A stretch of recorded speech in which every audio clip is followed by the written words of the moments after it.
आप देख रहे हैं मिड कैप मंत्रा। मार्केट के पूरा एक्शन आपके सामने लेकर आएंगे, मदद करेंगे स्ट्रैटेजीज में आईडीबीआई कैपिटल के ब्रिजेश एल। लेकिन फटाफट से मार्केट का मूड देखें तो ऊपरी स्तरों से बाजार हल्का हुआ है। दिन के दौरान रिकॉर्ड ऊंचाई छूने के बाद अब दबाव दिख रहा है। निफ्टी ऊपरी स्तरों से हल्का होकर 25,400 के आसपास कर रहा है ट्रेड। बैंक निफ्टी लगातार आउट परफॉर्मेंस दिखाई, कल भी मजबूत रहा, आज भी ऊपरी स्तरों से अब थोड़ा सा हल्का होता हुआ दिखाई दे रहा है, लेकिन फिर भी कंपैरेटिवली बेटर प्लेस्ड है। 235 अंकों की बढ़त देखने को मिल रही है बैंक निफ्टी में। लेकिन लेकर आते हैं मिड कैप स्मॉल कैप, जहां पर तेज गिरावट देखने को मिली है। मिड कैप का इंडेक्स दिखाते हैं जो कि दिन के निचले स्तरों पर ट्रेड करने के बाद थोड़ा सा संभला जरूर है, लेकिन अभी भी 1.5% की गिरावट है। 850 पॉइंट फिसला हुआ है Nifty mid cap index. Small cap index में भी 0.2% की गिरावट देखने को मिल रही है, 350 पॉइंट नीचे है। अब दिखाते हैं मार्केट की ब्रेथ जो कि नेगेटिव है, क्योंकि ब्रॉडर मार्केट में सेल ऑफ है। 1870 स्टॉक से जो गिरावट के साथ ट्रेड कर रहे हैं, 555 स्टॉक से जो बढ़त के साथ कर रहे हैं कारोबार। लेकिन सबसे बड़ी खबर आज की रही टेलीकॉम स्पेस को लेकर आते हैं आपके सामने telecom stocks, specially Vodafone idea और भारती एयरटेल। सुप्रीम कोर्ट में जो एजीआर ड्यूज को रिकैलकुलेट करने की याचिका थी वो खारिज हुई और उसके बाद तेज गिरावट देखने को मिली वोडाफोन आइडिया में। दिन के दौरान ये अपने एफपीओ प्राइस यानी 11 रुपए के नीचे भी फिसला। हमने लोअर सर्किट तक लगते हुए देखा आईडीबीआई वोडाफोन आइडिया में। दरअसल इंपॉर्टेंट ये है कि सीएनबीसी आवाज पर लगातार हम आपको आगाह करते रहे कि वोडाफोन आइडिया से दूर रहें, इस स्टॉक में निवेश करने की जरूरत नहीं है, यहां पर थोड़ा सा स्मार्ट प्ले आप करें, क्योंकि इस पूरी ही पॉकेट में अगर कोई सेफ स्टॉक है या कंपैरेटिवली बेटर प्लेस है तो भारती एयरटेल है, क्योंकि एजीआर ड्यूज का इंपैक्ट काफी सीवियर हो सकता है वोडाफोन आइडिया पर। और इसीलिए दिन के दौरान ये अपने एफपीओ प्राइस जो कि 11 रुपए का है उसके नीचे भी फिसलता हुआ दिखाई दिया है। और सीएनबीसी आवाज ने इसीलिए बार बार आपको आगाह किया कि वोडाफोन आइडिया से दूर रहे, इस सेक्टर में कुछ प्ले करें तो वो है भारती एयरटेल, क्योंकि भारती एयरटेल बेटर प्लेस्ड है। ओरिजिनल डिमांड प्लस इंटरेस्ट अगर आप कैलकुलेट करेंगे तो काफी वे करेगा ये वोडाफोन आइडिया पर। और यही वजह है कि भारती एयरटेल में हम अभी भी तेजी के साथ कारोबार होते हुए देख रहे हैं। 2% ऊपर कर रहा है ये ट्रेड। तो ये दोनों ही स्टॉक्स फोकस में हैं आज के कारोबार में। ब्रिजेश एल हमारे साथ बने हुए हैं, क्विकली उनसे एक मार्केट पर व्यू लेते हैं और साथ ही साथ इन टेलीकॉम स्टॉक्स पर, उसके बाद मिड कैप्स का एक्शन भी लेकर आएंगे। ब्रिजेश नमस्कार, बताइए पहले तो निफ्टी बैंक निफ्टी पर क्या राय है दिन के दौरान के लिए? Good afternoon. तो मुझे लगता है कि कहीं ना कहीं हम तेजी की तरफ है। आज जो 50 बेसिस पॉइंट का जो कट आया उसके बाद जो हमने, हालांकि ये तेजी हमने कल से देखना चालू कर दिया था बैंक निफ्टी में, जैसे कि आपने बताया कि 53,000 का एक लेवल है जहां पे मुझे लगता है कि थोड़ा सा सप्लाई आ रहा है, बट ग्रेजुअली मेरा ये मानना है कि यहाँ से बैंक निफ्टी और थोड़ा रिकवर कर सकता है। 53,500 से लेके 52,000 ये रेंज रहेगा बैंक निफ्टी में। बैंक निफ्टी में अगर कोई करेक्शंस मिलता है तो मुझे लगता है फिर से हमें तेजी वाले सौदे देखने चाहिए। यही लेवल अगर हम निफ्टी में बात करते हैं तो 25,200 ये लेवल है जहां से निफ्टी ने एक फ्रेश ब्रेकआउट दिया था।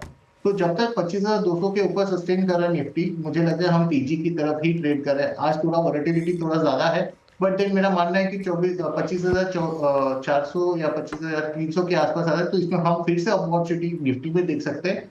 निफ्टी में जो मेरा पहला टारगेट है 25,600 एंड अगर ये 25,600 सस्टेन कर जाता है तो 26,000। तो डायरेक्शनल व्यू मेरा दोनों ही निफ्टी और बैंक निफ्टी में पॉजिटिव है। करेक्शंस में मुझे बाइंग की सलाह रहेगी। ठीक है, तो ये रह रही है आपके लिए इंडेक्स पर। कुछ ट्रेड्स आपने आइडेंटिफाई किए हैं क्या ब्रजेश? हाँ, आज मेटल्स में हालांकि थोड़ा सा सेल ऑफ था, लेकिन आज फिर से मोमेंटम देखने को मिला। हिंडाल्को एक काउंटर है जहां पे एक अच्छा स्ट्रक्चर बनता हुआ नजर आ रहा है। मुझे लगता है हिंडाल्को में हम बाय देख सकते हैं। 680 के करीब ट्रेड कर रहा है और ये मुझे कम से कम 710 तक का एक ट्रेडिंग अपॉर्चुनिटी हिंडाल्को में मुझे ध्यान में आ रहा है। तो स्टॉप लॉस रहेगा 665 का। और कल के दिन में एक अच्छा ब्रेकआउट देखने को मिलेगा मदरसन, संवर्धन मदरसन 205 के करीब ट्रेड कर रहा है। वॉल्यूम ब्रेकआउट देखने को मिला है। मुझे लग रहा है आने वाले दिनों में 220 225 तक के ये एक अपॉर्चुनिटी समर्थन मदरसन में देखने को मिल सकती है। ओके, चलिए, तो संवर्धना मदरसन स्ट्रेंथ इंटैक्ट आज भी और यहाँ 0.5% ऊपर कर रहा है ट्रेड। लेकिन फटाफट से लेकर आते हैं मिड कैप्स का हाल। मिड कैप्स की तो आज धुलाई हो रही है और इसीलिए ज्यादातर पॉकेट्स मिड कैप की प्रेशर के साथ ही कर रही हैं कारोबार। एक एक करके पॉकेट लेकर आते हैं आपके सामने। शुरुआत करते हैं पावर स्पेस के साथ, जहां पर गिरावट है, जिसमें Torrent power, ABB, siemens, CG power हैं जो कि गिरावट के साथ कर रहे हैं कारोबार। इंडेक्स तो आपकी स्क्रीन पर है ही, जो कि 1.5% नीचे ट्रेड करते हुए दिखाई दे रहा है आज के कारोबार में। डेज लो से थोड़ा संभला जरूर है, लेकिन पावर स्टॉक्स आपकी स्क्रीन पर 5% तक की गिरावट इन स्टॉक्स में देखने को मिल रही है। इसके बाद लेकर आते हैं एनबीएफसी। पीएनबी हाउसिंग फाइनेंस 5.5% नीचे, 3% नीचे home first finance, Canfin home 3.5% नीचे है और 4.25% नीचे पीएफसी कर रहा है कारोबार। अब दिखाते हैं आईटी स्पेस, यहां भी 63 मून्स, ओरेकल, अकेले अकाले, बिरला सॉफ्ट 3.5% तक नीचे कर रहे हैं ट्रेड। फार्मा में भी हम हालांकि कुछ सेलेक्ट स्टॉक्स हैं जो हरे निशान में हैं, बट गिरावट भी है। पेनिशा बायो 5% नीचे, आईओएल केमिकल 4% नीचे, सीक्वेंट साइंटिफिक 4% नीचे, 4% नीचे कर रहा है लॉरस लैब ट्रेड। डिफेंस, सरकारी डिफेंस कंपनियों का हाल दिखाते हैं, उसमें आप देखिए हिंदुस्तान एरोनॉटिक्स, भेल, बीएल, भारत डायनामिक्स 5% तक लुढ़के हुए हैं आज के कारोबार में। केमिकल्स में लगातार बाइंग रही है, यहां पर प्रॉफिट टेकिंग इंटेंसिफाई हुई आज के सेशन में। कनोरिया केमिकल्स 6% नीचे, हिरनबा इंडस्ट्रीज 4.5% नीचे, सुमितोमो केमिकल 3.5% नीचे और 3.5% नीचे ही सुदर्शन केमिकल कर रहा है ट्रेड। कुछ सेलेक्ट स्टॉक्स जो कि हरे निशान में, उसमें यूनाइटेड ब्रेवरीज खबरों में है, पूरा ही लिकर स्पेस 3.5% की तेजी है। अजंता फार्मा 2.25% ऊपर ट्रेड कर रहा है। पॉलिसी बाजार में भी 2% की बढ़त है और आईसीआईसीआई सिक्योरिटीज 3.5% ऊपर कर रहा है ट्रेड आज के सेशन में। तो ये रहा मिड कैप्स का हाल, लेकिन फोकस में है टेलीकॉम स्पेस, जैसे हमने शो की शुरुआत में भी कहा, और सुप्रीम कोर्ट ने टेलीकॉम कंपनियों को झटका दिया है। सुप्रीम कोर्ट ने टेलीकॉम कंपनियों की क्यूरेटिव याचिका पर सुनवाई करने से इनकार कर दिया है। कंपनियों के पास एजीआर का बकाया देने के अलावा अब कोई विकल्प नहीं बचा है। और डिटेल्स लेकर असीम मनचंदा हमारे साथ मौजूद हैं। असीम, बताइए क्या कहा है सुप्रीम कोर्ट ने, क्योंकि ये सुनवाई बहुत इंपॉर्टेंट थी। कंपनियां मानकर चल रही थी 50-60% तक के एजीआर ड्यूज शायद वेव ऑफ हो जाएंगे और इसीलिए बड़ा झटका है। जी सही कहा आपने, टेलीकॉम कंपनियों के लिए एक बड़ा झटका है। साल 2020 में सुप्रीम कोर्ट ने एजीआर के ऊपर अपना आदेश सुनाया था। उसके एजीआर के आदेश को टेलीकॉम कंपनियों ने रिव्यू मांगा, रिव्यू भी रिजेक्ट कर दिया गया। पिछले साल टेलीकॉम कंपनियों ने इसको लेकर के एक क्यूरेटिव याचिका दायर की थी और बार बार सुप्रीम कोर्ट से कहा था कि आप इस याचिका को ओपन कोर्ट के अंदर सुनवाई करें। हम चाहते हैं कि जो एजीआर का कैलकुलेशन किया गया है उसमें काफी सारी अर्थमेटिक एरर्स है, आप उसको ठीक करने की इजाजत दीजिए। सुप्रीम कोर्ट ने कहा कि हम पहले देखें कि ये मामला ओपन कोर्ट में सुनवाई योग्य है या नहीं है।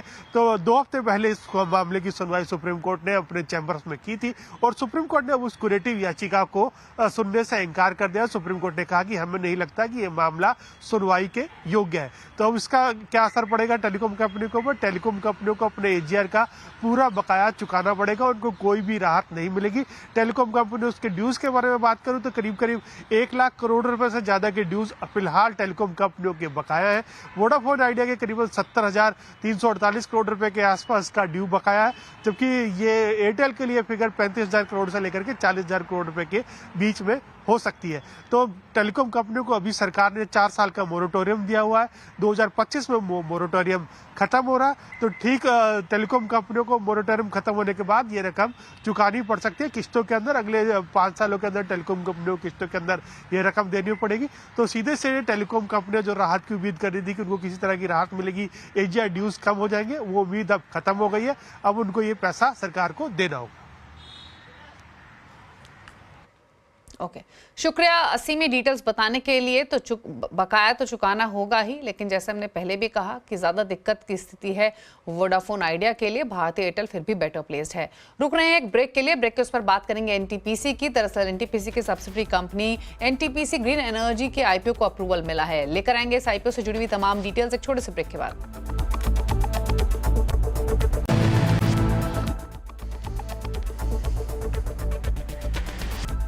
आप देख रहे हैं मिड कैप मंत्रा और अब बात करेंगे एनटीपीसी की। एनटीपीसी आज फोकस में है। कंपनी की सब्सिडरी एनटीपीसी ग्रीन एनर्जी ने आईपीओ की अर्जी सेबी में दे दी है।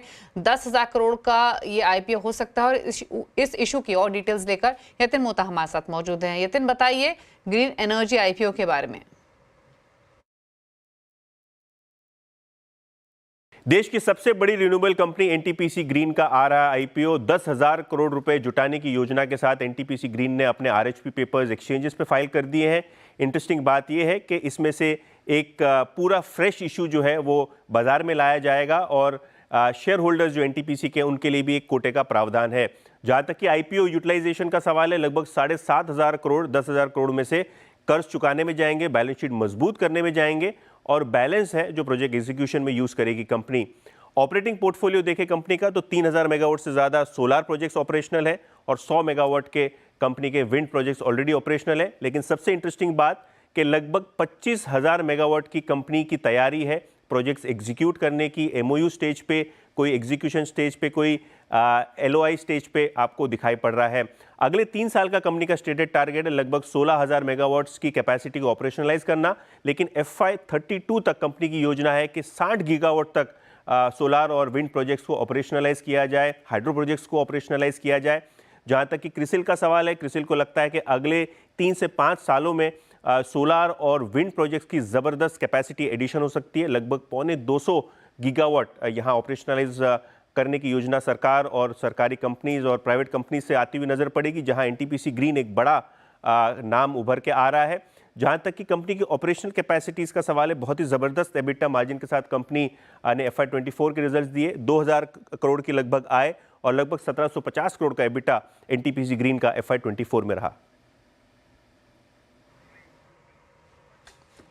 शुक्रिया नितिन ये डिटेल्स बताने के लिए। एनटीपीसी क्योंकि मजबूती दिखा रहा है आज के कारोबार में, तो इस पर एक राय भी ले लेते हैं। ब्रजेश, देखिए बार एनटीपीसी का चार्ट और बताइए टेक्निकली आप कैसे दिख रहे हैं स्टॉक को। मुझे लग रहा है कहीं ना कहीं इसमें जो तेजी है वो बरकरार है। जो आज 425 के करीब जो ट्रेड कर रहे हैं, मुझे लगता है मोमेंटम और थोड़ा पॉजिटिव हो सकता है। 450 तक का एक मूवमेंट और 20-25 पॉइंट का मोमेंटम मैं इसका कंटिन्यूएशन में देख रहा हूँ। 400 तक जो बेस है वो काफी स्ट्रॉन्ग बेस है। जो जिनके भी पोजिशन है मुझे लगता है वो पोजिशन होल्ड करने चाहिए और थोड़े से वॉलेटिलिटी कूल डाउन होता है, तो मुझे लग रहा है और एक 20-25 रुपए के आसपास ये और एनटीपीसी रैली कर सकता है। वहां पे एक वो प्रॉफिट बांधना तो बांध सकते हैं। स्टॉप लॉस 400 के आसपास रहेगा। ओके, तो यहाँ स्टॉप लॉस मेंटेन करें और अपनी पोजीशन को आप होल्ड रखें। फिलहाल 425 के आसपास ये कारोबार करते हुए दिखाई दे रहा है। चलिए कुछ और स्टॉक्स पर राय ले लेते हैं और इनफैक्ट थोड़ी देर पहले हम टेलीकॉम की बात कर भी लेते हैं। क्विकली एक राय भारतीय एयरटेल पर ले लेते हैं। बताइए भारतीय एयरटेल यहाँ पर टेक्निकल सेटअप कैसा लग रहा है, एग्जिस्टिंग ट्रेडर्स क्या करें? ब्रजेश, मुझे लगता है पोजीशन होल्ड करना चाहिए, क्योंकि जैसे कि ये एक आउट परफॉर्मर है फिलहाल इस स्पेस में। और जो अगर मैं डेरिवेटिव्स डेटा के भी अगर मैं चेक करता हूँ तो मुझे कहीं ना कहीं 1750 तक की नए पोजीशंस बनते हुए नजर आ रहे हैं। तो डेफिनेटली पोजीशंस होल्ड करें। नीचे की तरफ 1650 का काफी स्ट्रॉन्ग बेस है, वहां पे ये कॉल राइटर्स और पुट राइटर के नजरिए से मैं बता रहा हूँ। तो ये कंटिन्यूएशन ऑफ ट्रेंड रहेगा। 1650 में इसको डिमांड रहेगा जहाँ पे पुट राइटर्स है और 1750 के नए पोजीशंस ओपन हो रहे हैं। तो यहाँ से मुझे लग रहा है कि ये स्टॉक 1750 तक फिलहाल रैली हो सकता है और वहां पे एक बार रिव्यू कर लेना चाहिए। ठीक है, तो ये रह रही भारतीय एयरटेल पर फिलहाल कारोबार करते हुए।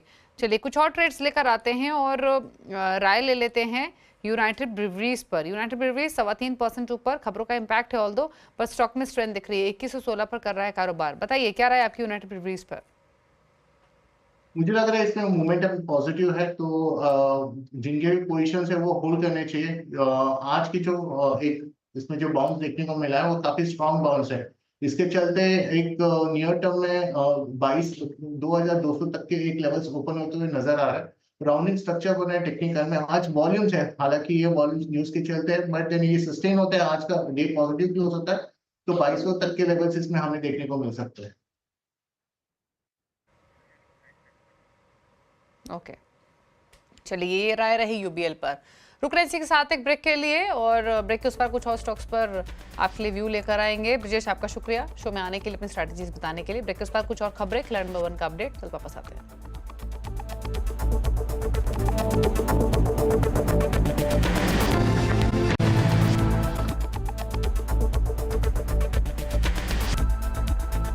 आप देख रहे हैं मिड कैप मंत्रा और लेकर आएंगे कुछ और खबरें। और अब एक्सपोर्टर्स के लिए अच्छी खबर है। लॉजिस्टिक खर्च घटाने को लेकर सरकार ने अहम कदम उठाया है। इसमें कंटेनर की पार्किंग चार्ज घटाना भी शामिल है। ज्यादा डिटेल्स के साथ आलोक प्रियदर्शी हमारे साथ मौजूद हैं। आलोक बताइए।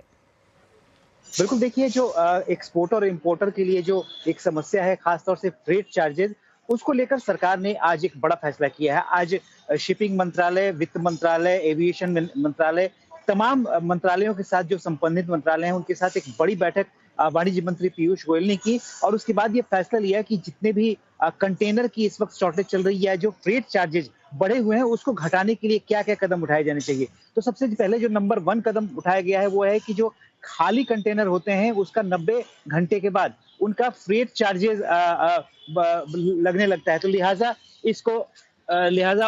इस ऐसी स्थिति में क्या करना चाहिए, तो उसके लिए किया गया है कि जो फ्रेट चार्जेस हैं जो शिपिंग खाली कंटेनर के उसको लगभग 1/4 घटाने का फैसला किया है। जो 40 फीट के कंटेनर हैं उनकी जो इस वक्त चार्जेज होते थे 9,000 के करीब, उनको घटाकर 2,000 किया गया है, और जो 20 फीट के कंटेनर थे उनके कीमत घटाकर 1,500 रुपए कर दिया गया है। तो एक बड़ा फैसला ये लिया गया है। दूसरा फैसला लिया गया है कि जो भी अभी कंटेनर कॉर्पोरेशन ऑफ इंडिया की तरफ से जो हैंडलिंग चार्जेस ली जाती थी उसमें कटौती करने का फैसला लिया गया है। और तीसरा जो खाली कंटेनर्स होते हैं उसके जो बुकिंग्स वगैरह जो होती हैं वो अभी कैश में होती थी, जिसकी वजह से कंटेनर की दिक्कतें होती थी, उसमें बड़ा फैसला लेते हुए कहा गया है कि अब सारे जो पेमेंट्स होंगे वो डिजिटल माध्यम से होंगे। इसकी वजह से एक तरह से कहें तो कंटेनर की उपलब्धता बढ़ाने में आसानी होगी। तो ये कई सारे फैसले लिए गए हैं और उम्मीद की जा रही है कि इस वजह से जो शिपिंग चार्जेज या फ्रेट चार्जेज होते हैं एक्सपोर्टर इंपोर्टर के लिए, उसमें